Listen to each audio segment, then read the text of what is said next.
Japan ने ब्याज दरें बढ़ा दी हैं। अतीत में जब भी जापान ने इस तरह ब्याज दरें बढ़ाई हैं, बिटकॉइन ने 20% से अधिक मूल्य खो दिया है। और 15 जनवरी तक हम क्रिप्टो में सबसे जोखिम भरे दौर में प्रवेश कर सकते हैं। मैं इसका कारण 2 अलग-अलग ग्राफ के साथ समझाऊंगा। खासकर पिछले 2 से 3 वर्षों में जब भी जापानियों ने ब्याज दरें बढ़ाई, बिटकॉइन गिर गया और ओल्ड कॉइन में खून की नदियां बह गईं। इसके अलावा 15 जनवरी को MSCI का फैसला भी है। वे माइक्रो स्ट्रेटेजी नामक कंपनी को इंडेक्स से बाहर कर सकते हैं या वह बनी रह सकती है। लेकिन फिर भी बहुत निराश मत होइए, कुछ अच्छी खबरें भी हैं और 2026 आपकी उम्मीदों से अलग हो सकता है। तो हमें क्या इंतजार कर रहा है? चलिए अपने वीडियो पे चलते हैं।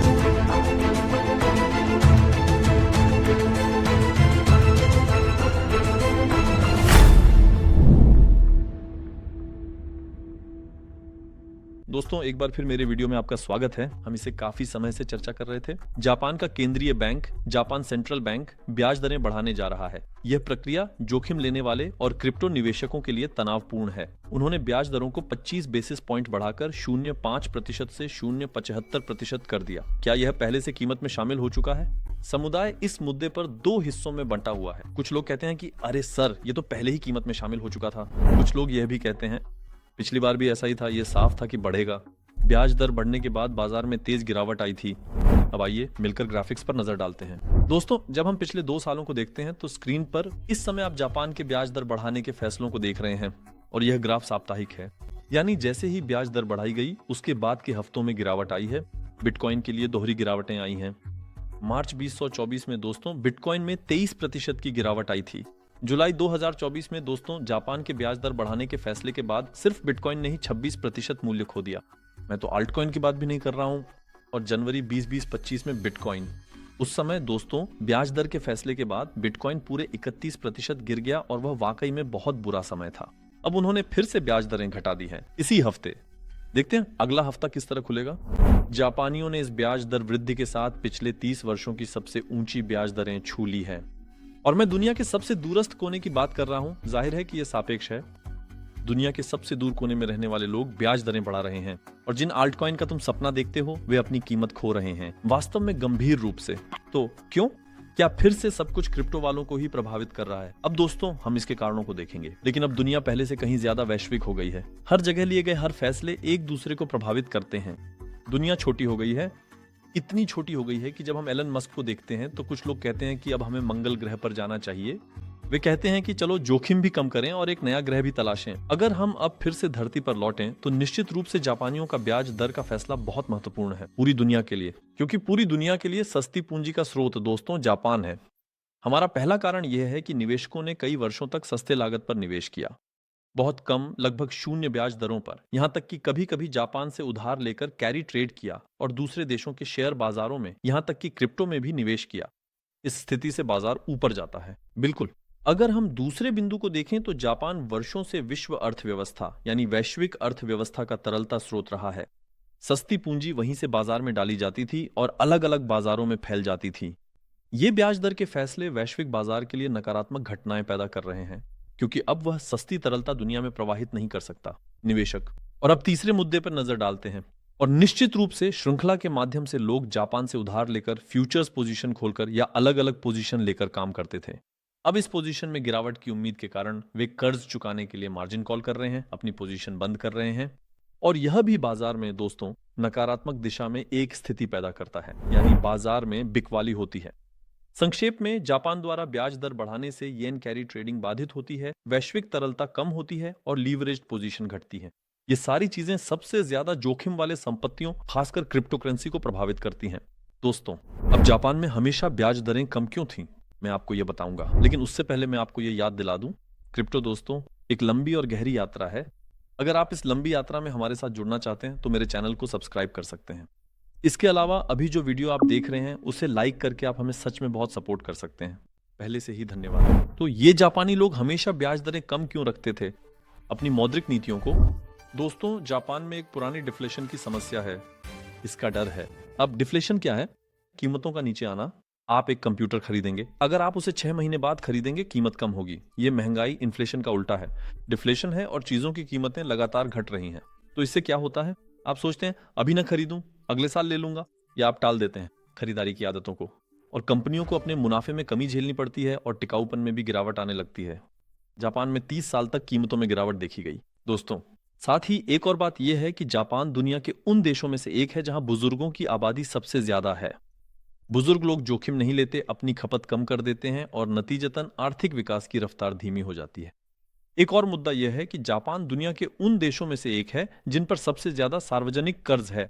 यानी जब वे ब्याज दरें बढ़ाते हैं तो सार्वजनिक कर्ज पर ब्याज का बोझ भी बहुत ज्यादा बढ़ जाता है। इसी वजह से वे इसे बढ़ा नहीं सकते। और आखिरी कारणों में से एक है, चलो इसे सस्ता रखें और प्रतिस्पर्धी बने रहें। यानी येन मुद्रा का मूल्य कम रहे ताकि हम अपनी प्रतिस्पर्धात्मकता बनाए रखें और अपनी कारें पूरी दुनिया में बेच सकें। इसी तर्क के साथ उन्होंने हमेशा अपनी मुद्रा को कम दर पर रखा, लेकिन अब वे भी महंगाई के संकेत देने लगे हैं। दोस्तों, तो हमारा दूसरा जोखिम क्या था? MSCI सूचकांक से साइलर की कंपनी माइक्रो स्ट्रैटेजी के बाहर होने की संभावना है। आप जानते हैं 10 अक्टूबर को एक नरक या यूं कहें कि एक भूकंप जैसा हादसा हुआ था। इस भूकंप के साथ दोस्तों, भूकंप का असली कारण यह था कि MSCI या तो साइलर की कंपनी को या लगातार बिटकॉइन खरीदने वाले एक फंड की तरह डवरनियो। ऐसे में फंड्स को यह फंड नहीं खरीदना चाहिए क्योंकि एक फंड दूसरे फंड को नहीं खरीद सकता, ऐसी एक सोच थी। तो क्या इन्हें इंडेक्स से बाहर कर देना चाहिए? ऐसा सोचकर निर्णय प्रक्रिया शुरू की गई। तो यह कब तक पूरा होगा? ये 15 जनवरी को पूरा होगा। ये भी हमारे लिए एक और बड़ा जोखिम है दोस्तों, जो लगातार हमारे कंधों पर एक बोझ की तरह बना हुआ है। यह हमारे लिए भी लगातार बना हुआ है। अब हम क्या कर सकते हैं? इस प्रक्रिया में हम इन्हीं बातों पर चर्चा करेंगे, लेकिन उससे पहले मैं यह भी याद दिलाना चाहता हूं, अगर आप बाइनेंस पर सदस्य नहीं हैं, विवरण में दी गई लिंक से या स्क्रीन पर दिख रहे QR कोड से आप नया सदस्य बन सकते हैं और आप $600 तक के नए सदस्यता बोनस का लाभ उठा सकते हैं। साथ ही आप अपनी सभी लेन देन में 20% कमीशन छूट भी पाएंगे। अगर आपको पहले से ही एक खाता खोलना है तो इस तरह से खोलना समझदारी होगी। अब हमने दो वाकई में बड़े समस्याओं के बारे में बात की है, तो इन बड़े समस्याओं को जानने का हमें कोई फायदा है क्या? असल में है, क्योंकि आने वाले समय में हमें किस तरह का रोड मैप बनाना चाहिए यह हम इसी तरह जान सकते हैं। जैसा कि मैंने कहा, हर कोई शायद यही कहता है कि यह ब्याज दर बढ़ोतरी कीमत में शामिल हो चुकी है, लेकिन पिछले समयों में जब हमने देखा तो यह कीमत में शामिल हो चुका था। ब्याज दर के फैसले के बावजूद, खासकर अगले 4 से 5 हफ्तों में, यानी 1 हफ्ते बाद से लेकर 5 हफ्ते बाद तक, बिटकॉइन में औसतन 26% की गिरावट आई, जो 20% से भी ज्यादा है। तो हमारे पास कम से कम 4 से 5 हफ्तों का एक जोखिम भरा समय है और हम ये भी जानते हैं 15 जनवरी को वे एक बहुत ही महत्वपूर्ण फैसला लेंगे। वे कहेंगे तुम बाहर हो गए हो, हमने इस हिस्से को पहले ही कीमत में शामिल कर लिया है। अगर वे कहें तुम बाहर हो गए हो तो हम थोड़ा और गिरेंगे, फिर संभल कर बढ़ेंगे। या वे कहेंगे कि नहीं, ये साइलेंट कंपनी है, सही मायनों में सॉफ्टवेयर बना रही है। वे कहेंगे कि इसे इंडेक्स में रहने दो। उस समय हम एक मिनी बुल रन देख सकते हैं, लेकिन फिलहाल इनमें से कोई भी चीज तर्क संगत नहीं है। यानी लोग इस सोच के बिल्कुल विपरीत हैं। वे सोचते हैं कि अगर कोई हलचल होगी तो गिरावट आएगी। वे कह सकते हैं कि चलो इसे बढ़ा देते हैं, ये तर्क संगत नहीं है। ऐसे में हम 4 से 5 हफ्तों की अवधि में अपना जोखिम कम करेंगे। मेरे पास जो ऑल्ट कॉइन है, मैं उन्हें नहीं बेच रहा हूं, लेकिन नए ऑल्ट कॉइन भी नहीं खरीद रहा हूं।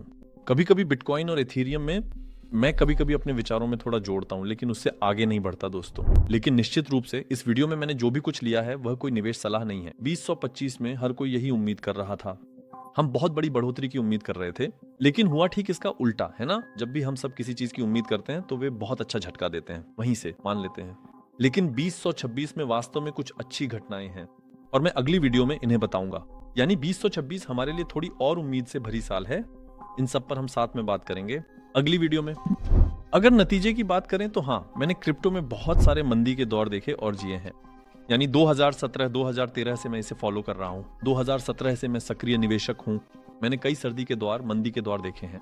मैं साफ तौर पर यह कह सकता हूँ, इनमें से कोई भी इतना सख्त और भारी नहीं था और हर बार हम इसी सोच में पड़ जाते थे। शायद अभी तुम भी इसी सोच में पड़ गए हो। हाँ, मुझे लगता है कि आल्ट कॉइन खत्म हो गए हैं और अब कभी नहीं बढ़ेंगे।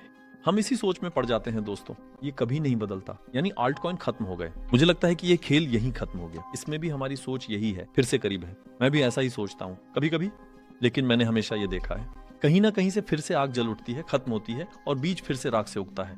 इसीलिए हाँ, हम थोड़ा और मुख्य सिक्कों की ओर बढ़ेंगे। हाँ, अब थोड़े और संस्थागत निवेशक हैं। बिटकॉइन, सोलाना, BNB, इथीरियम अब हमारे लिए ज्यादा कीमती हैं।